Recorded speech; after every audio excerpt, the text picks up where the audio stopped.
Hey guys, how you doing? Okay, I had a video I did a little while ago about the river, and the biologist just called me here, Scott Latonia.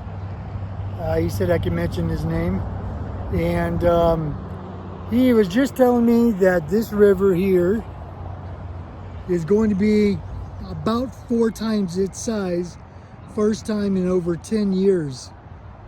There's 200% snowpack and the rain has melted it. So we're going to be getting we'll find out in a couple of days. You can see the storm out there. It's happening quite a bit for the next 4 or 5 more days, I guess. And yeah, I stepped out in that water. I dropped to my knees where I normally stand. And then it would probably drop off 4 to 20 feet, he said. I just talked to him, which I kind of knew. So there's the water there. There's no foul on the water because they can't get deep enough, I guess, according to my biologist. So this is the South Platte River. Now I'm going to take you to a spot. So that's that. So I'll take you to a spot, get my trusty old reel here, and I'm going to take you to a spot, and I'll show you where the water was in 1965.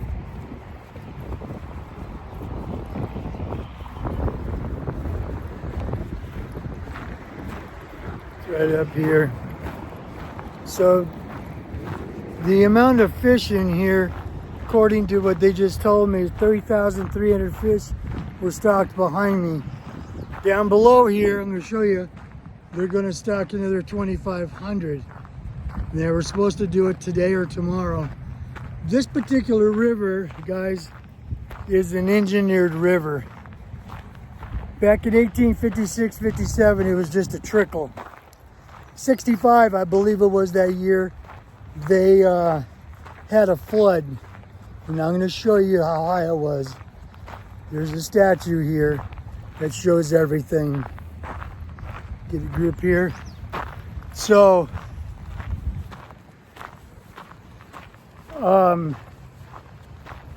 yeah, it was a pretty massive flood. You can pull it up on Google. Littleton flood, 1965, I believe it was. Pretty sure that's the time frame. But the fish don't actually live in here or spawn. The trout, that is. So they have to stock it every year. And when you go behind me there, Chatfield Dam, the walleye are spawning right now. So right here is how high. This monument here is how high the water got in 65. Imagine that. It took out all of this area, all of Littleton. You can see where they sculptured a car wreck there and a fence, and the water actually looks like a wave, like a tsunami. But that there is how high it got, believe it or not. And it's written right there in the middle post. So imagine, from here all the way down to Denver, straight down. I could take this trail all the way to Denver. So there you go. Now you guys know. Look it up, you'll know where I'm at. So I'm not going to bore you anymore. Subscribe and like if you like me. If you don't, hey, subscribe anyway. You never know. But I can sure use the help to get out of here. Now I'm going to be teaching you guys, when you get older, you guys can do this.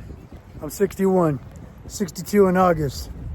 I'm in the gym now, and I'm training to climb the cliffs. I got a nice trainer. My brother's going to go with me. He's a rock climber, repeller. So you guys enjoy. Have a good one, guys. And talk to you again. There's a group here. I'll let you see. They are going to be talking about the area. Let me see if I can't grab this lady here, and she'll explain a little bit. Excuse me, miss. Hi, I just talked to Scott, Littleton. I'm making a video for YouTube, and he's involved in it too. Okay, cool. And I've got you guys a donation on my site, and I got live right here. And this is not live, it's recorded. Can you explain in 1965 what happened? I tried to explain to him. Sure. Do you mind going on film? No, that's okay. I was thinking, could I sit? Because obviously my legs are not so great. But yeah, we'll just do it. So I'm Beth Hansen, and I work here at the Carson Nature Center, part of South Platte Park. So prior to 1965, there was a group trying to get Chatfield Dam built, but it was not successful. After June 16th of 65, when there was a huge flood coming through, then Chatfield Dam was approved by the people of Littleton. So it went in at that time. This was all underwater. So our tiny little river went from being a tiny little river to about a mile wide. 12-foot ocean waves came down from the south. So this river flows north. It's one of the few in North America that does that. But these waves came through, knocked out most of the bridges in Denver, and completely changed people's perspective on what a river can do and how that can be very difficult for humans to interact with. And so after that time, in the late 60s, a lot of channelization was done further downriver, meaning the river is narrowed and lined with rock and concrete. So that occurred later, but of course that changes the species that can live and thrive there. It also changes the enjoyments of humans who want to be in a vicinity of a river and so forth. So the decision was made at this point for Littleton. People of Littleton sent a committee to Washington, D.C. and got approval from Congress to spend the money, instead of channelizing the river, straightening it out so that it could run more quickly and not cause damage. At that time, they would have lined it with concrete and rock. Instead of that, all that money went towards purchasing park land. So this land cannot be built upon, homes will not be built here, but it is for the enjoyment of folks. That's pretty nice. It is amazing. That's what I was trying to tell my viewers, guys. If you guys could donate, the link is down below. And, you know, a penny, nickel, dime, dollar, whatever it takes to help us out here, just to keep the park beautiful for the area. And it's really nice, guys. It is a beautiful spot. Like I said, I do live just shortly, probably half a mile away. The other river that goes north, I know where it's at. It's in Fargo, North Dakota. It's the Red River. I lived on it. We got flooded 4 times and had to redo our carpet. Thank God for the National Guard. They helped us out. Yep. And now it's levied. Yeah, it's so levied many now. Levees have gone in. As far north as you could go. Yeah, and I don't know how much your viewers are interested, but there are dynamics caused by a north flowing river. If a river thaws to the south and then is trying to flow north into ice on a flat land, like the Red River. Exactly. It creates dams. Yep. And you see it every year. Yep. At 30 below zero.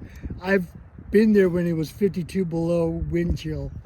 That's why I moved back to Durango, then back to Denver. Yeah, lots of places are from Yep. North Dakota, or lots of people. Thank you from. for your time. Thanks so much. And I'm your glad name that again? I'm Beth Hansen. Beth, I'm Marty Winehouse. Nice to meet you, Marty. Okay, guys, I'm going to cut off now, and subscribe and like if you like it. I'll try to edit this, guys. Thank you very much. Bye. Sorry if I went on too long, but I know there are pieces